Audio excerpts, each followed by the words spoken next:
Korban mengikat sapi dan tersangka langsung mengamankan sapi, diawali dengan disembunyikan di kebun tebu yang ada di Wonosari dengan tujuan mengamankan.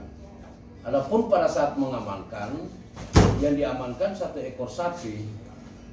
Saat diamankan disembunyikan, terdengar suara seperti orang mengejar, sehingga tersangka mencoba lari lebih ke dalam mengamankan sapi tersebut yang ditarik itu. Ternyata setelah diamankan diketahui bahwa langkah atau yang terdengar suara mengejar, bahwa yang mengejar juga sapi. Sehingganya kenapa sampai jadi 2 ekor? Karena sapi yang satu ini mengejar sapi yang diamankan oleh pelaku. Kemudian pelaku simpan kembali ke rumah, mandi, persiapan dia kembali membawa parang sebagaimana barang bukti yang ada. Parang ini digunakan untuk melumpuhkan sapi, yaitu dengan cara memotong kaki belakang sapi. Setelah itu yang bersangkutan menghubungi temannya yang bernama Husin Pelapa untuk mengangkut barang bukti tersebut.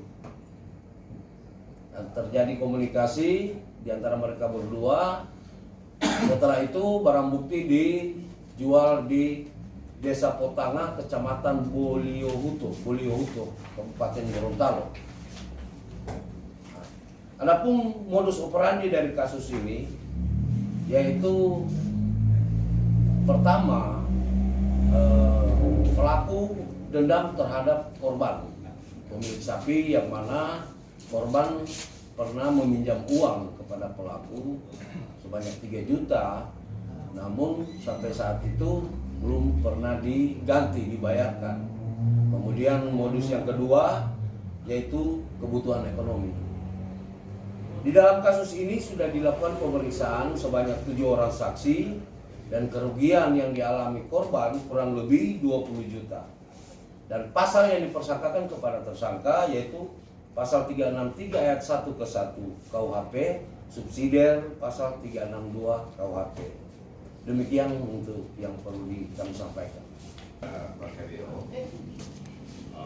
sudah menjelaskan kronologis daripada kejadian pencurian. Mungkin dari rekan-rekan ada yang perlu ditanyakan. Pak, apakah pelaku? Kami jawab, untuk pelaku dalam hal ini cuma masyarakat biasa, bukan sindikat ataupun residivis. Ini hanya berdasarkan dendam karena tidak bayar hutang. Pak, pencurian dilakukan, Pak? Yang bersangkutan baru kali ini dilakukan. Untuk korban dan pelaku sendiri apakah satu desa, Pak? Ya, mereka satu desa. Jadi mereka kalau dilihat karena ada diawali dengan peminjaman, sepertinya mereka berteman biasa. Ada hubungan teman. Untuk yang diamankan sendiri, Pak, sejauh ini ada berapa banyak yang diamankan? Ya. Jadi berdasarkan hasil penyidikan awal, ya kita masih menemukan 1 orang pelaku yang kita tetapkan dan sudah dilakukan penahanan. Untuk barang bukti sapinya kira-kira sekarang sudah berada di mana? Jadi barang bukti sapi itu sudah tidak ada karena sudah dijual kepada pedagang sapi, sanksinya penjual daging sapi. Jadi sudah tidak ada barang bukti. Apakah ada harga yang dijual dari? Berdasarkan keterangan daripada korban, dari pembeli dan penjual, sapi itu dijual seharga kurang lebih 12,5 juta 2 ekor. 12,5 juta 2 ekor. Mungkin perlu saya tambahkan bahwa untuk pelaku ini ada karena sama-sama di desa tersebut ya, kemudian pernah meminjam uang dan kebutuhan ekonomi ya. Jadi memang ini bukan termasuk dalam sindikat.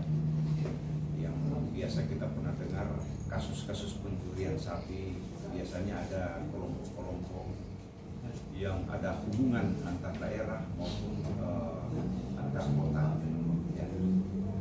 Kira-kira itu, dan ini tetap kita kembangkan karena memang dalam hal ini pelakunya sudah ditangkap satu.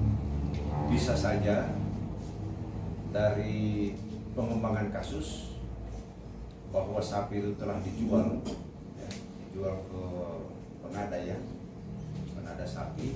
Nah, nanti kita akan proses lagi melihat apakah memang memenuhi unsur-unsur bahwa pembeli ini dalam hal ini kurang jeli membeli sapi-sapi yang tidak sesuai dengan prosedur atau ilegal, kira-kira itu. Oh ya Pak, untuk sapi ini dijual masih utuh atau sudah disembelih Pak?